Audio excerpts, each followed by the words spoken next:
तेज के YouTube channel पर आपका हार्दिक स्वागत। मैं उम्मीद करता हूँ आप सभी अच्छे होंगे। अपना जो टॉपिक चल रहा था द्रव्य के बारे में मैंने बताया कि द्रव्य किसे कहते हैं। वह पदार्थ या वह वस्तु जिसका द्रव्यमान हो, वह वस्तु जिसका द्रव्यमान हो, जो स्थान घेरती हो, द्रव्य कहलाती है। द्रव्य और द्रव में मैंने अंतर बताया था। द्रव्य की कितनी अवस्थाएं होती हैं? द्रव्य पदार्थ को कहते हैं। द्रव्य की 5 अवस्थाएं होती हैं। कितनी अवस्थाएं होती हैं? 5। ठोस, द्रव, गैस, प्लाज्मा, बोस-आइंस्टीन, संघनन। ठोस में कण बिल्कुल पास पास होते हैं, अर्थात कणों के मध्य क्या नहीं होता है? स्थान नहीं होता है। जबकि द्रव में कणों के मध्य स्थान होता है और गैस में कणों के मध्य बहुत अधिक स्थान होता है, अर्थात कण स्वतंत्र रूप में पाए जाते हैं। अपने ये पिछली कक्षा में पढ़ा था। फिर हमने पढ़ा कि ठोस का आयतन भी निश्चित होता है और आकार भी निश्चित होता है। द्रव का आयतन तो निश्चित होता है लेकिन आकार निश्चित नहीं होता, और गैस का आयतन और आकार दोनों निश्चित नहीं होते हैं। इनके बाद में हमने पढ़ा प्लाज्मा, जो कि पदार्थ की चौथी अवस्था है। जो प्लाज्मा है, जब ठोस, द्रव, गैस तीनों एक साथ पाए जाते हैं वहाँ प्लाज्मा होता है। क्या, कौन सी अवस्था होती है? प्लाज्मा। ऐसा कहाँ होता है? ऐसा तारों में होता है। ठोस, द्रव और गैस, इसके बाद में हमने पढ़ा था ठोस, द्रव और गैस तीनों जिस तापमान पर पाए जाते हैं वह है, तो वह बताया था 0 डिग्री सेल्सियस। 0 degree Celsius. आगे हमने पढ़ा था ठोस, द्रव, गैस तीनों जिस बिंदु पर एक साथ पाए जाते हैं उसे क्या कहते हैं?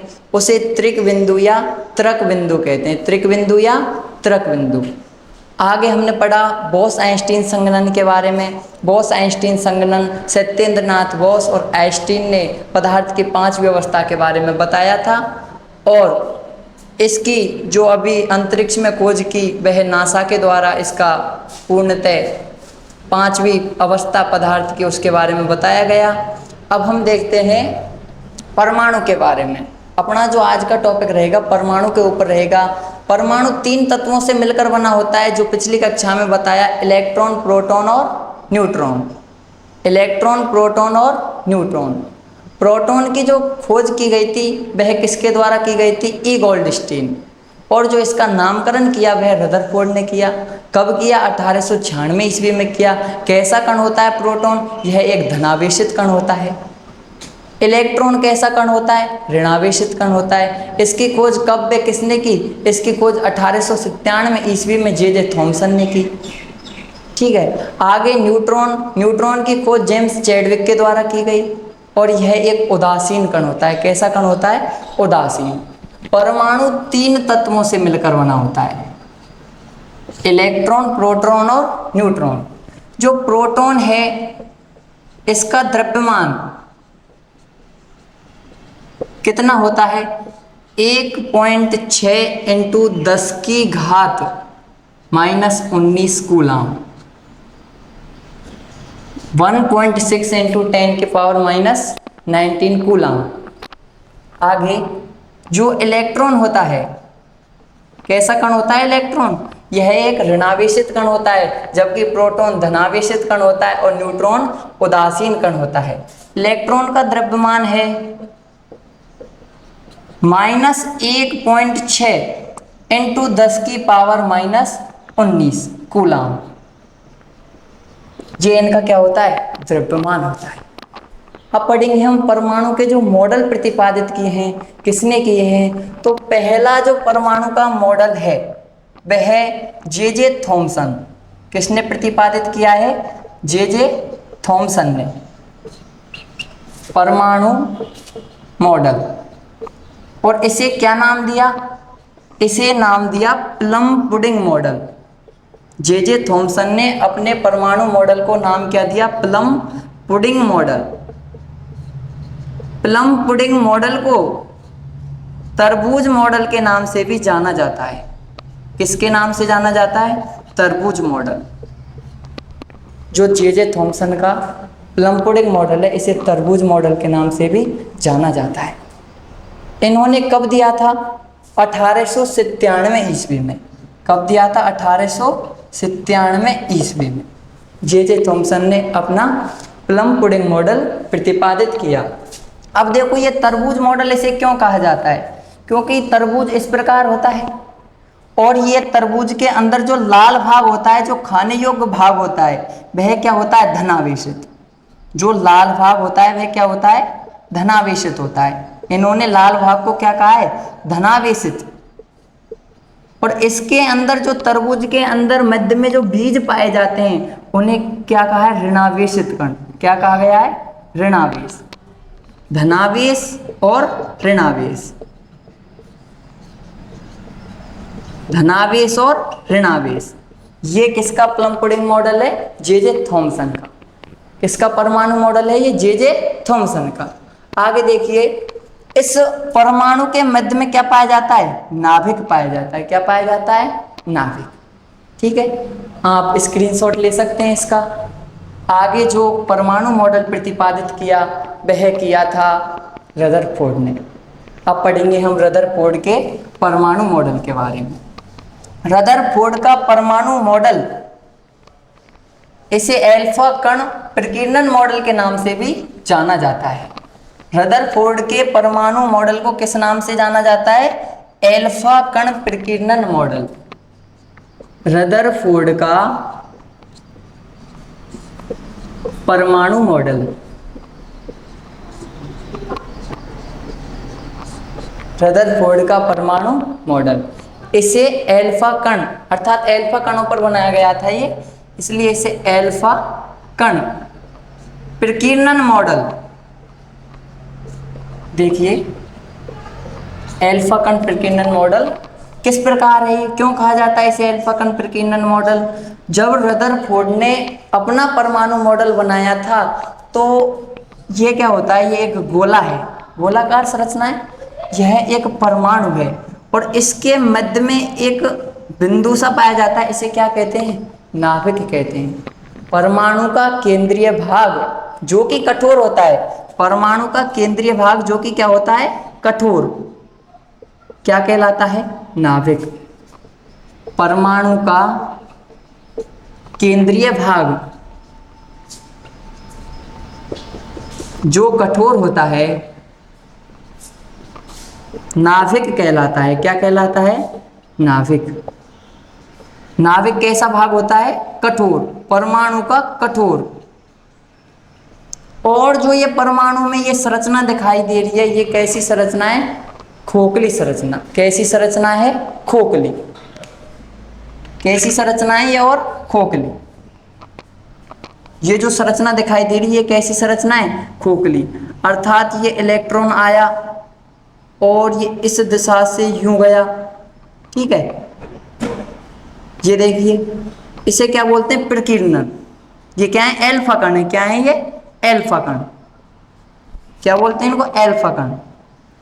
और ये प्रकीर्णन के द्वारा इधर जा रहे हैं, कोई उधर जा रहा है, ये, ठीक है।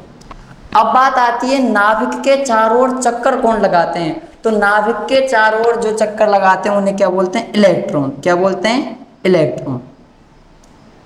इलेक्ट्रॉन बोलते हैं, जो कि नाभिक के चारों ओर क्या लगाते हैं, चक्कर लगाते हैं, इलेक्ट्रॉन, ठीक है। आगे देखिए, जो ये वृत्ताकार संरचना है, गोलाकार संरचना है, जिसे अपन परमाणु कहते हैं, इसकी त्रिज्या कितनी होती है, तो इस परमाणु की त्रिज्या रदरफोर्ड के इस जो परमाणु मॉडल है, एल्फा कण प्रकीर्णन मॉडल, इसमें परमाणु की त्रिज्या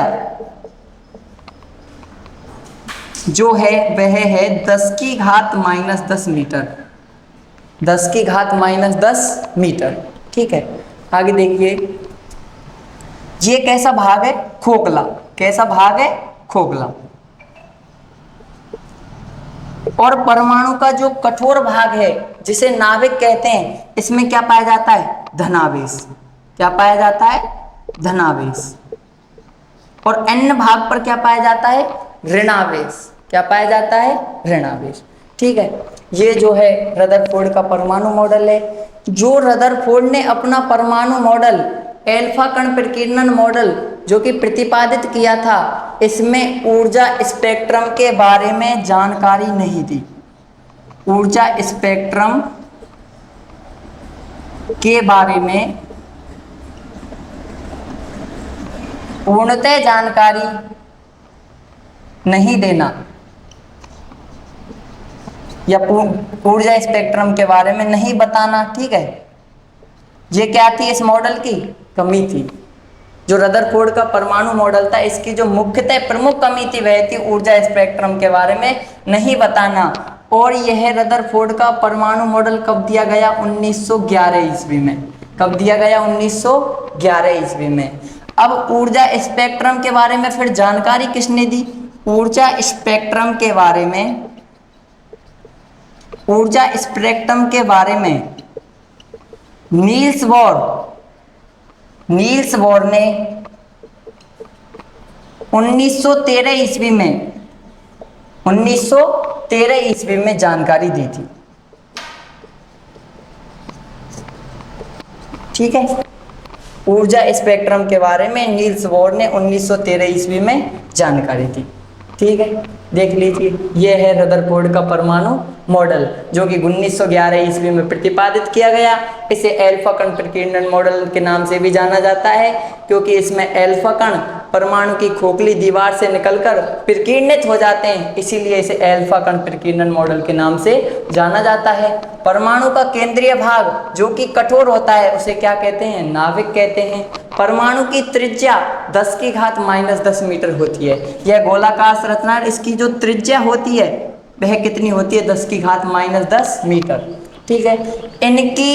इनका जो मॉडल था, इसकी प्रमुख कमी थी ऊर्जा स्पेक्ट्रम के बारे में पूर्णतः जानकारी नहीं देना, ठीक है। फिर ऊर्जा स्पेक्ट्रम के बारे में जानकारी किसने दी? ऊर्जा स्पेक्ट्रम के बारे में नील्स बोर ने 1913 ईस्वी में जानकारी दी।